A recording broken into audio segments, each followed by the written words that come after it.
Assalamualaikum wabarakatuh.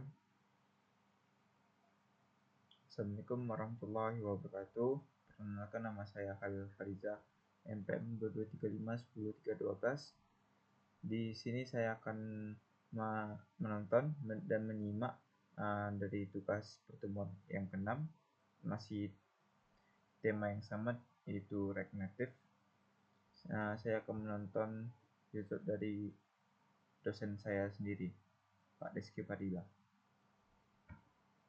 Nah, di sini untuk memulai mempelajari React Native, saya menyarankan teman-teman bisa menggoogling ya roadmap React Native di Google ya. Ketika kita googling, kita akan mendapati pencarian pertama roadmap.sh. Nah, ini bisa teman-teman tekan. Roadmap ini adalah panduan yang dapat teman-teman gunakan ketika akan menguasai sesuatu ya. Terutama di sini adalah React Native topik yang dibahas di sini. Di mana di sini ada bagian introduction, ada detail dari introduction itu apa saja, lalu kemudian learn the prerequisite, environment setup, development workflow, core components, write platform specific code, styling, networking, dan selanjutnya. Ya, dimana tiap-tiap item yang ada di sini ya teman-teman bisa tekan. Di sini introduction, pengertian pengantarnya. Nah, dimana di sini kita tahu ya dijelaskan bahwa React Native adalah open source framework yang didevelop oleh Facebook. Ya. Lalu kemudian di sini kita bisa melihat tiap bagian what is React Native, why use ya. Nah, di mana di sini kalau teman-teman perhatikan ada bagian 0% dan 0 of 96 dan. Nah, di sini untuk membantu kita men-track progress kita ya, men-track progress pembelajaran kita. Di mana teman-teman perlu login terlebih dahulu agar dapat mendapatkan benefit dari tracking progress ini. Di mana tiap-tiap item yang ada di sini teman-teman bisa tekan, lalu kemudian ya tentu saja perlu dibaca, lalu kemudian di sini bisa diupdate statusnya apakah done, in progress atau teman-teman skip. Nah, ketika teman-teman sudah mempelajarinya, teman-teman bisa tekan done. Ya, wala di sini tentu saja teman-teman perlu login. Oke, what is React Native?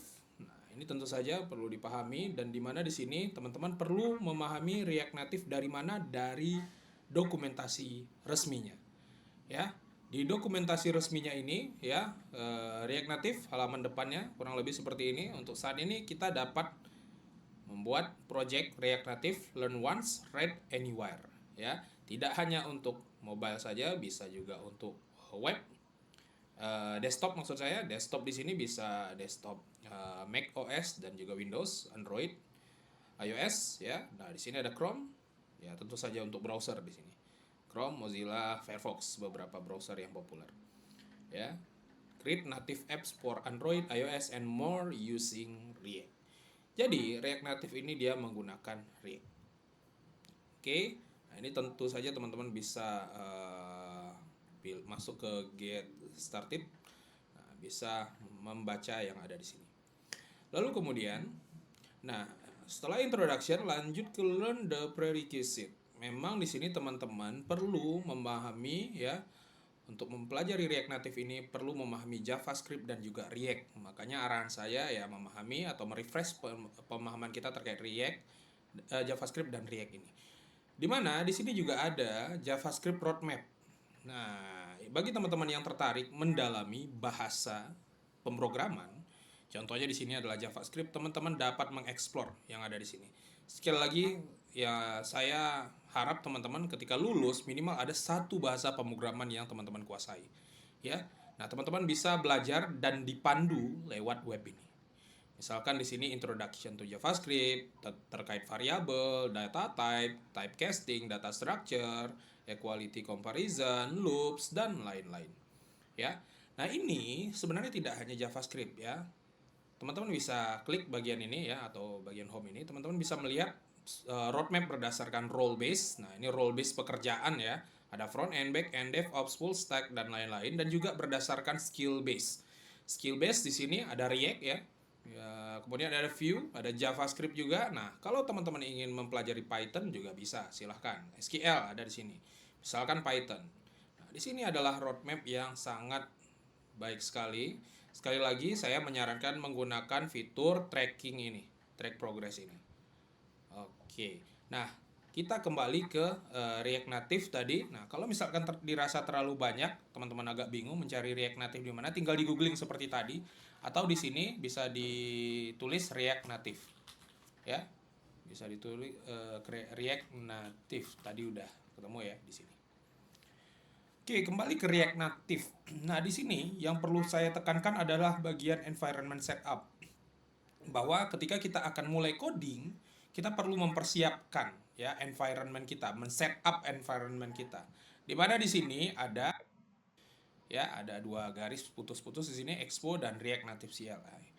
Di mana di sini dengan kita akan banyak menggunakan Expo, terutama Expo Snack.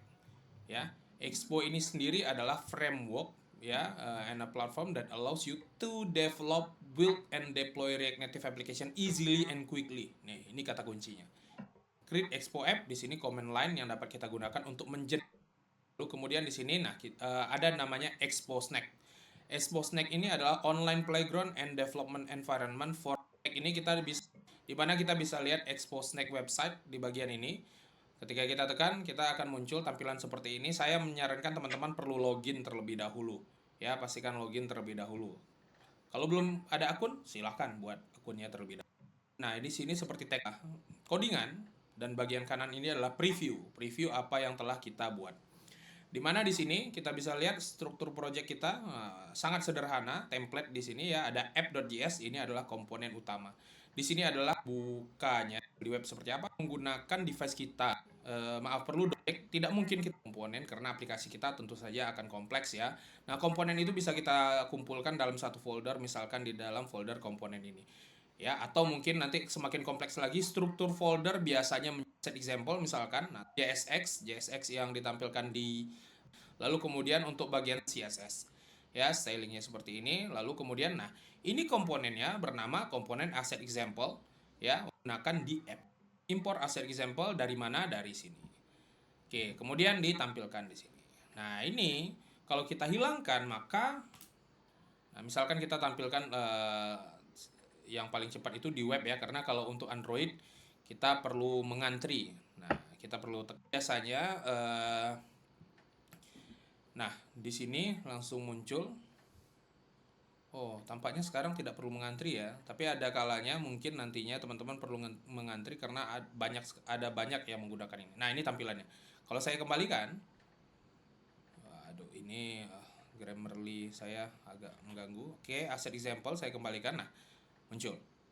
Dan ini juga bisa teman-teman coba misalkan mengedit item di sini misalkan dengan tulisan sederhana ya, hello world. Nah, ini juga bisa. Oke, nah, dia langsung berubah karena di sini ada fitur hot reload yang langsung merefresh ya. Oke, jadi untuk selanjutnya teman-teman akan mengeksplor React Native ini. Saya menyarankan teman-teman mengikuti yang ada di sini. Dan terutama nanti teman-teman perlu mengeksplor ya, mempelajari pertama yang bagian basic ini ya. Nanti arahan detailnya akan saya infokan di grup ya, seperti biasa. Oke, sekian, terima kasih.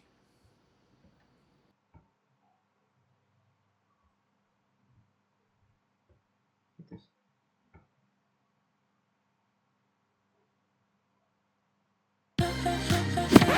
Kamu pakai